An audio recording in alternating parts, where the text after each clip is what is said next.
harvesting. So we harvested the honey off last week. We've let it settle for a few days and we jarred it today, and now it's in the honey cupboard. We'll keep that full. We've got both honey and set available. We found a massive batch of set which we didn't actually sell and we should have sold, so apologies for saying we sold out. But it's all in. Same price as last year, 2 jars for £15, 1 jar for £8.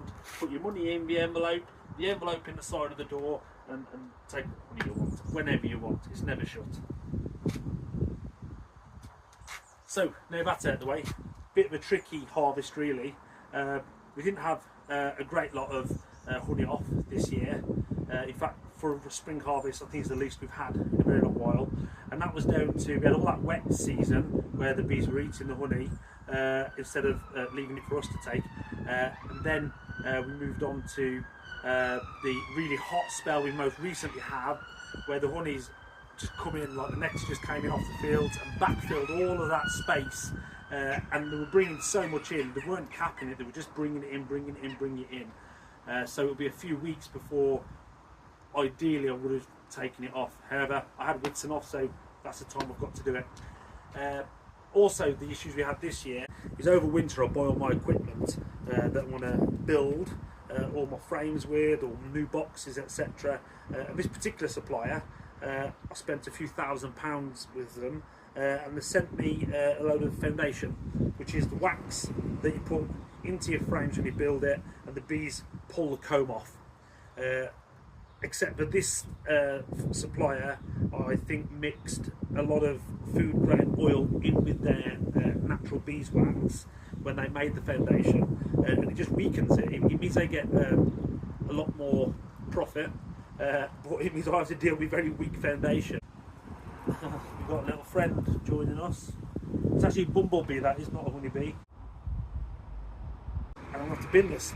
Melt it in and bin it and build a new foundation in the middle of it. So a bit disappointed that from the supplier, and I'll not use those again.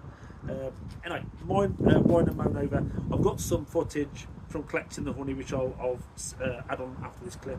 But anyway, point is, it's open, it's ready, it's fully stocked. If you come here and there's no honey, bang on the door, because somebody in his family has been a little bit lazy, hasn't stocked it up, and I'll have a word. Enjoy. So there we go. You can see they've half sealed that up, sealed up the other side entirely. So I'll take that one, brush the bees off, back into the hive, and replace it with an empty frame. And this is what you want to see when we pull them out. Nice, full frames of honey, nice and capped off, and that's what we want to see. And we'll gently brush the bees off, back into the box, and then we'll uncap that, and spin the honey out. Lovely jubbly. Load them all up into the back of the trailer, and as you can see, mostly capped.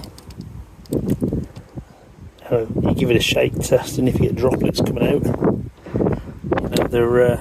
it's not ready, but there's no droplets coming out of this. I've got a refractometer, so I'll test it, but it's perfectly fine. So we're taking the honey off, and some of the frames, I always put them outside this area, this particular area. I do not condone this because it can potentially cause robbing, but I've not seen this before. The bumblebees are on it, as well as the honeybees. That is quite impressive.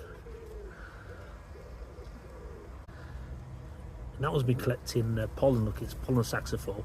Honeybees don't like them very much. They have a bit of a wrestle, especially when they approach the entrances, because